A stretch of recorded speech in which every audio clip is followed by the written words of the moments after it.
Welcome to Woggle Guides. In this guide we're going to take a look at how you can create a professional email signature in Gmail for free without the need to pay for an email subscription creation service. Let's get straight into it. Remember, you can click in the sections below to jump straight to your particular area of interest. Before we dive into how to apply your signature in Gmail, let's spend a little time looking at examples of great signatures and what you need to consider when building yours. So looking at the examples shown, let's take a look at what makes these signatures really stand out. The first thing you notice, of course, in these signatures is the striking images used. Both profile pics and logos are used to create some impact. Let's now bring in a new range of email signatures so that you can see more inspiration for your own signature.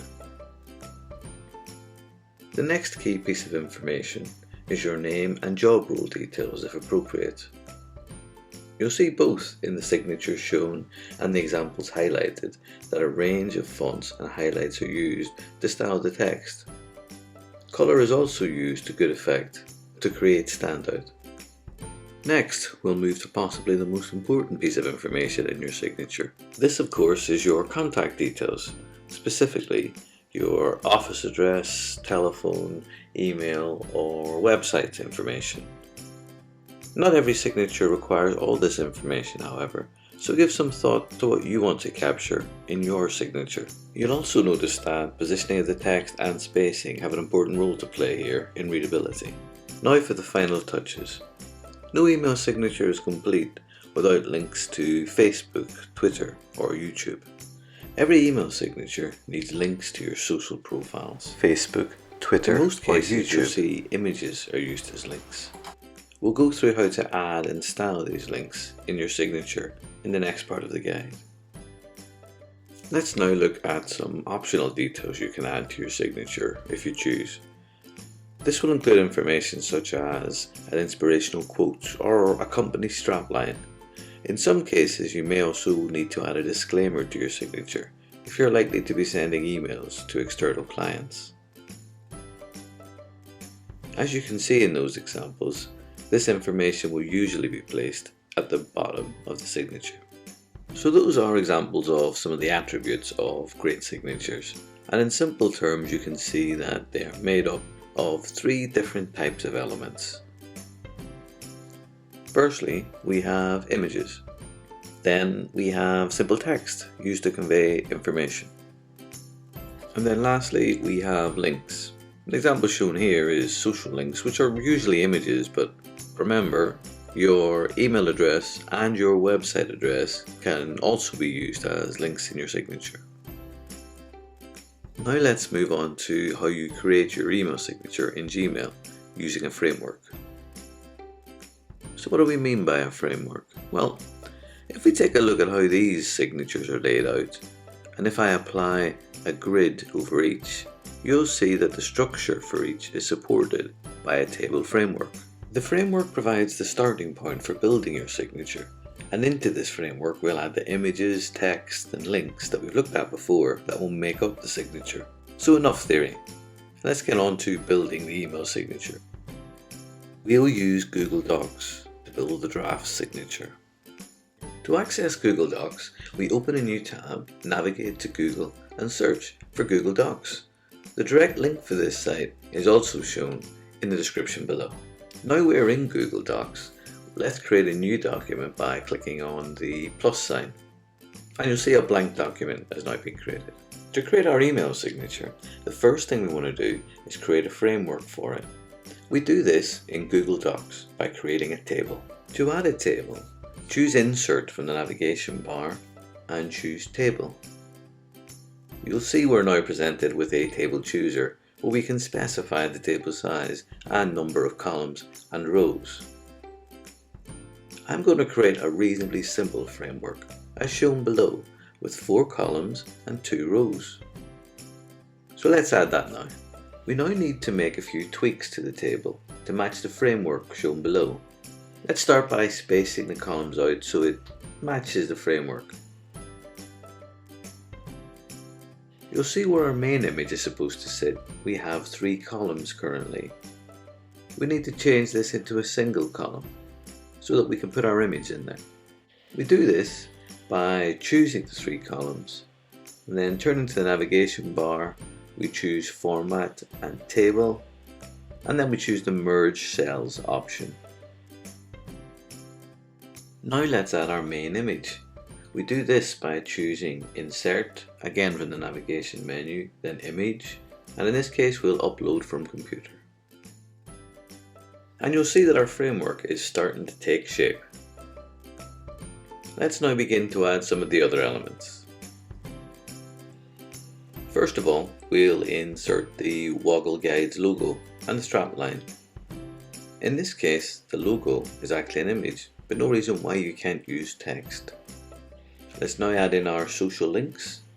These are all obviously images, and I've already resized them so they are the same shape and size.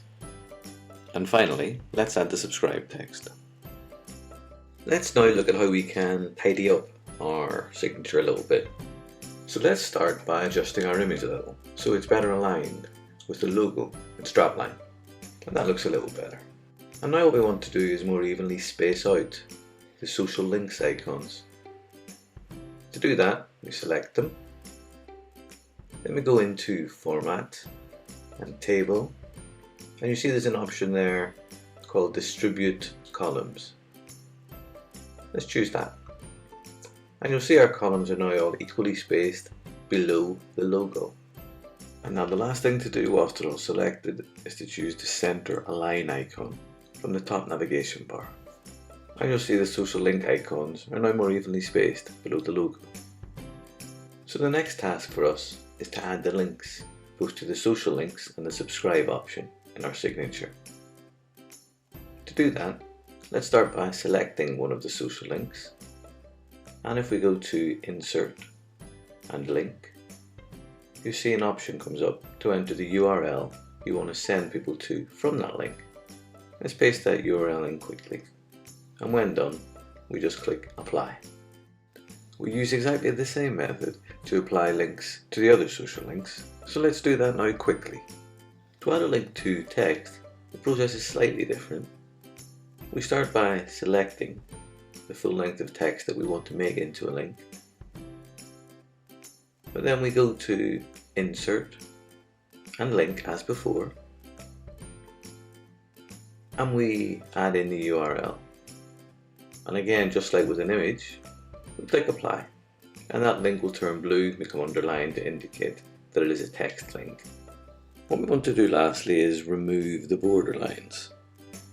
We do that by selecting the signature, just by dragging the mouse over it. We then navigate up to Format, and then choose Table, and then we click on the Table Properties link that's shown. Once this box appears, choose the option to change the size of the border to 0 points, and click OK to confirm the selection. And you'll see the border lines have disappeared.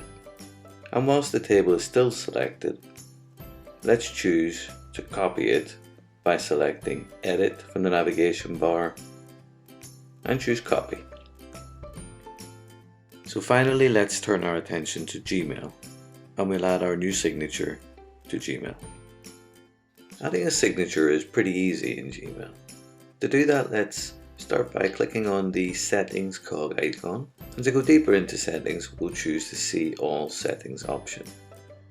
The signature option is in the General section, so let's scroll down to that now. To create a new signature, click the Create New button, and let's give that signature a name. We'll call this New Emails. And you'll see that there's now a workspace on the right to add your signature. Let's now paste in the signature we've copied from Google Docs. You'll notice that some of the text has moved onto a second line due to the size of the box. However, when we check out an email, we'll see that in the signature it stretches to cover the available space, so there's no need to worry about that. If we move down to the signature default section, we'll assign the signature we've created to all new emails. We do that by clicking the drop down below for new email use, and we choose our new email signature. And as always, when we are working in Gmail settings, we must remember to scroll down to the bottom of the page and click Save Changes. So let's now take a look at our signature in action. To do this, click Compose, and you'll see our new email signature is automatically inserted. We'll now send this blank email to ourselves. We can go back to the inbox and check it. Okay, let's now click into that email. It's been a pretty long journey getting us here, but you'll see that if we hover over the links, the URLs are shown in the bottom left, and that's a good sign. And if we click into one of those links, you'll see that takes us to the right place. I do hope you found this Woggle guide useful. If you have, please subscribe so that others can find it too. And if you have any questions on using any aspect of Gmail, please share it in the comments section down below. Look after yourself. Until next time.